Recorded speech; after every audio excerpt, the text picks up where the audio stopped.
साथियों, आज जो ये प्रेस वार्ता का जो संवाद आपके साथ में हम सब लोगों का है, इस देश के यशस्वी प्रधानमंत्री आदरणीय नरेंद्र मोदी जी के नेतृत्व में 2014 से लेकर के अब तक चलने वाली सरकार के जो एक जन कल्याणकारी सरकार ने 9 वर्ष पूरे किए हैं, उस 9 वर्ष पूरे होने के उपलक्ष्य में भारतीय जनता पार्टी ने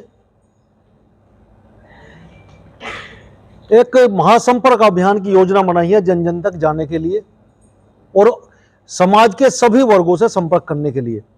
साथियों, 2014 में जब इस देश के सम्मानित मतदाताओं ने माननीय मोदी जी को अपने वोट का आशीर्वाद देकर के प्रधानमंत्री पद की शपथ दिलवाई थी, उन्हें इस देश का प्रधानमंत्री बनाने में अपना योगदान दिया था।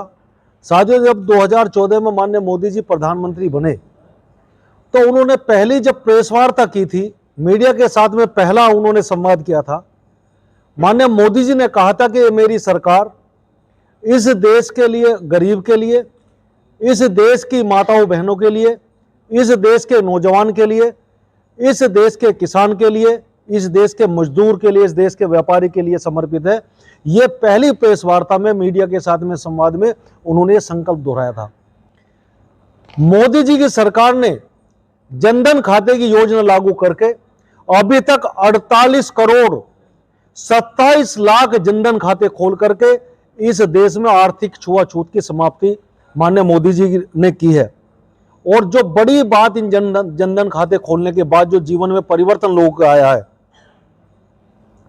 25 लाख करोड़ इन जनधन खातों में डायरेक्ट बेनिफिट हमने ट्रांसफर किए हैं, जो सब्सिडी अलग अलग तरह की मिलती थी।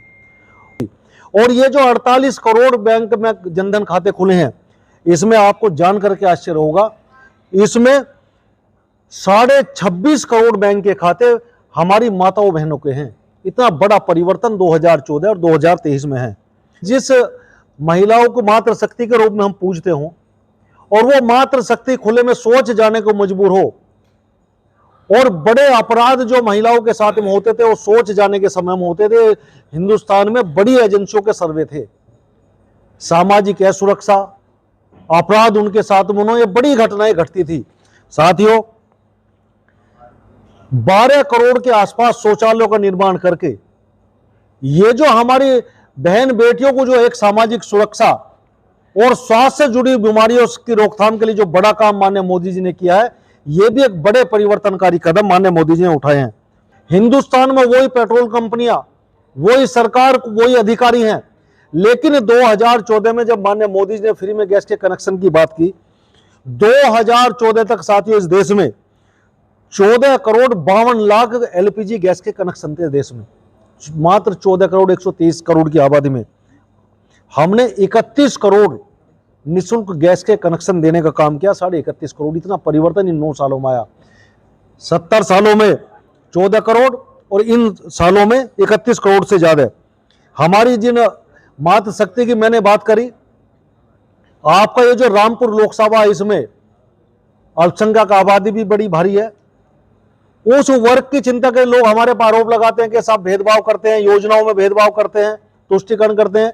इन जो पुरानी सरकारों की जो मानसिकता थी तुष्टिकरण की, ये जो हमारी बहन बेटियां थी अल्पसंख्यक वर्ग की, मुस्लिम समाज की, 3 तलाक का कानून ला करके उन बेटियों के जीवन में जो संकट आता था कि 3 शब्द बोल करके उनका उत्पीड़न होता था, 3 तलाक का कानून बना करके उनके जीवन को, स्तर को सुधारने का काम भी मोदी जी सरकार ने इन 2014 के बाद करने का काम किया था।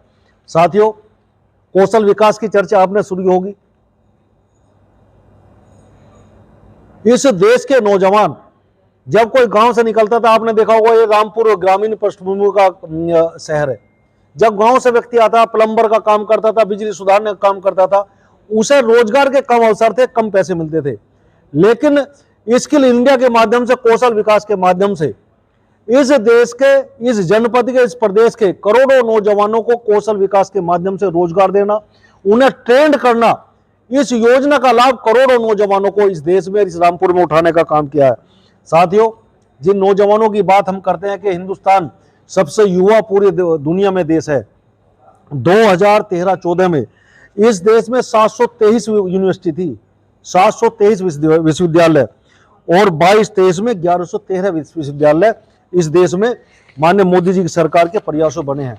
आदरणीय हमारे अभी माननीय अश्विनी त्यागी जी हमारे बता रहे थे, जो 9 वर्ष हमारे माननीय मोदी जी के नेतृत्व में जो पूरे हुए हैं हमारे भारत सरकार के, उसकी योजनाओं के बारे में हमारे माननीय इस त्यागी जी ने बताया।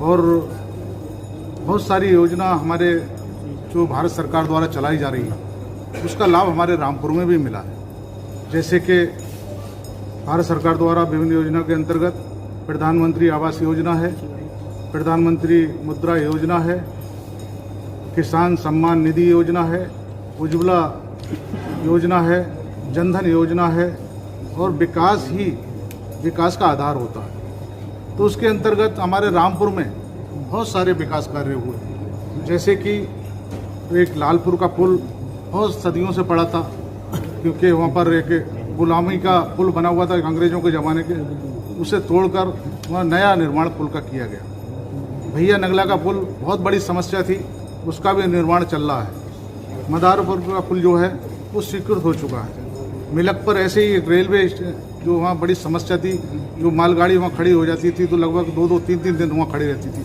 लेकिन उस ओवर ब्रिज का भी स्वीकृति मिल चुकी है। से आज सरकार की 9 साल की उपलब्धियों को बताया, वो सब आपने बहुत बारीकी से सुना। और ख़ासकर अगर रामपुर की अगर बात करें तो जब से देश आज़ाद हुआ है तब से लेकर आज तक जितना इन दिनों में काम हुआ है, चाहे वो लोकसभा की सीट जीतने के बाद रही हो या विधानसभा की जीतने के बाद रही हो, वो किसी से छुपा नहीं है। रामपुर में जिस तरीके का आज माहौल है, चाहे वो आप लोग हों या आप बाकी लोग हो जो खुले में सांस ले रहे हैं, या आप मुझसे बेहतर जानते हैं, वरना सबके कैमरे किस तरीके से चलते थे ये भी हमें पता है। तो इसलिए हमसे बेहतर ये आप जानते हैं कि रामपुर का आज माहौल क्या है। लालपुर पुल की बड़ी समस्या थी, अब बन चुका है, वो पूरा बन चुका है। आदरणीय योगी जी के आशीर्वाद से उसको शुरू कर दिया गया है।